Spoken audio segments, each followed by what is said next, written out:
Olá pessoal, tudo bem com vocês? O meu nome é Fabiana e hoje eu vim explicar para vocês o conteúdo substantivos. Vamos lá? Hoje vocês vão aprender sobre uma classe de palavras. Quando nós vamos fazer uma frase ou formular um texto, nós utilizamos diversas palavras, não é mesmo? Cada palavra vai estar organizada dentro de uma classe. E hoje vamos conhecer um pouco mais sobre a classe dos substantivos. Mas o que é o substantivo? Substantivo é uma classe de palavras que dá nome a coisas, pessoas, objeto e lugar. Você já parou para imaginar que tudo que está ao seu redor tem um nome? Pois é, esse nome nós caracterizamos como substantivos, ou seja, todo objeto ou pessoa ou ser, ele vai ser nomeado. Os substantivos são termos que podem ser flexionados em gênero, número e grau.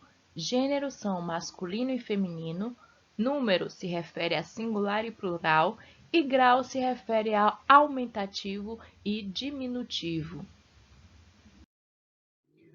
Os substantivos também podem ser classificados em comum e próprio. Comum são as palavras que designam os seres da mesma espécie, como pessoa, gente e país. Os substantivos próprios são grafados com letra maiúscula, pois são palavras que designam seres, entidades, países, cidades e estados, como, por exemplo, Brasil, São Paulo e Maria. Os substantivos também podem ser classificados em simples e composto.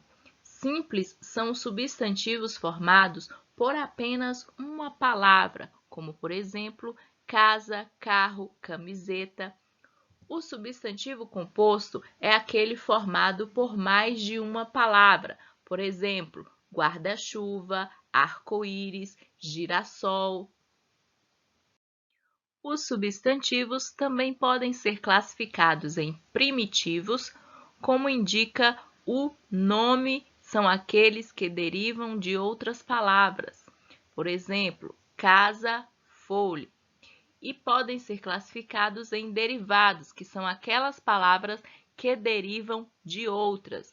Por exemplo, casarão é derivado de casa, folhagem é derivado de folha. Os substantivos também podem ser classificados em coletivos. O substantivo coletivo é aquele que se refere a um conjunto de seres. Por exemplo, flora é o conjunto de vegetais, álbum é o conjunto de fotos.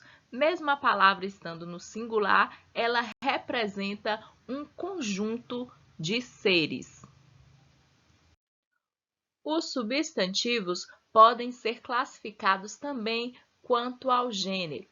Podem ser biformes quando apresentam duas formas, ou seja, uma escrita diferente para o masculino e uma escrita diferente para o feminino. Exemplos: professor, professora, homem, mulher, bode, cabra. São considerados heteronômios, pois são palavras diferentes que expressam aí gêneros diferentes.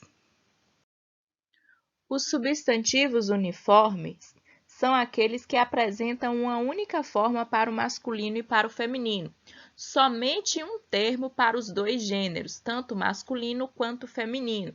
Dentro desse termo, eles podem ser classificados também em comum dos dois gêneros, sobrecomum e epiceno. Comum de dois gêneros é o termo que se refere aos dois gêneros, tanto masculino quanto feminino. Só vai modificar o artigo que vem antes da palavra. O artista ou a artista. O para o masculino e a para o feminino. Sobrecomum é uma palavra que apresenta somente um gênero, referindo-se a pessoas. Por exemplo, a criança, o cônjuge, a testemunha. Não importa o gênero, se é masculino ou feminino, a escrita é a mesma e o artigo que antecede a palavra também. O substantivo epiceno é uma palavra que apresenta somente um gênero e refere-se aos animais. Exemplos: a foca, pode ser macho ou fêmea. O jacaré, macho ou fêmea. Então, o que vai modificar aí nessas palavras é a presença das palavras macho ou fêmea, que vai diferenciá-las na frase. O substantivo também vai variar conforme o número, podendo ser singular quando representa apenas um ser, um objeto ou um grupo de seres ou objetos, por exemplo, um balão.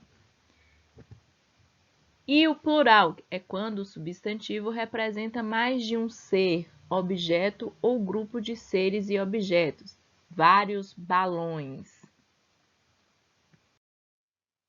Os substantivos, eles podem apresentar variações de tamanho. Sendo assim, eu posso classificá-los quanto ao grau, que é aumentativo. Quando é analítico, eu coloco a palavra, que é o substantivo, e acrescento um adjetivo, ficando cachorro grande. Quando é sintético, eu apenas acrescento o prefixo ão e a palavra fica cachorrão. Quanto ao diminutivo, eu acrescento também a palavra à frente do substantivo pequeno, ficando cachorro pequeno. E no sintético, acrescento a terminação inho ou inha. Então, a palavra fica cachorrinho. As palavras, quando vão para o aumentativo ou diminutivo, elas apresentam uma intensidade. Veja os exemplos. Palavras no aumentativo: barcaça, balaço, muralha, povaréu, vozeirão. As terminações, elas modificam, não são todas terminadas em ão. E no diminutivo, posso ter riacho, casebre, livreco, poimeto e namorico. Veja que nem todas vão terminar em inho ou inha. Alguns aumentativos e diminutivos apresentam sentido depreciativo ou pejorativo. Por exemplo, gentalha, gentinha, casebre, livreco. Eles estão aí dando um grau de inferioridade para os objetos. Alguns diminutivos podem exprimir ternura, afetividade. Por exemplo, filhinho, avózinha, Paulinho. Veja agora como ficará alguns diminutivos no plural. Túnel, colher e botão. Para o plural ficarão túneis, colheres, botões. Agora vamos colocá-las no diminutivo. Tuneizinhos, colherezinhas, botõezinhos.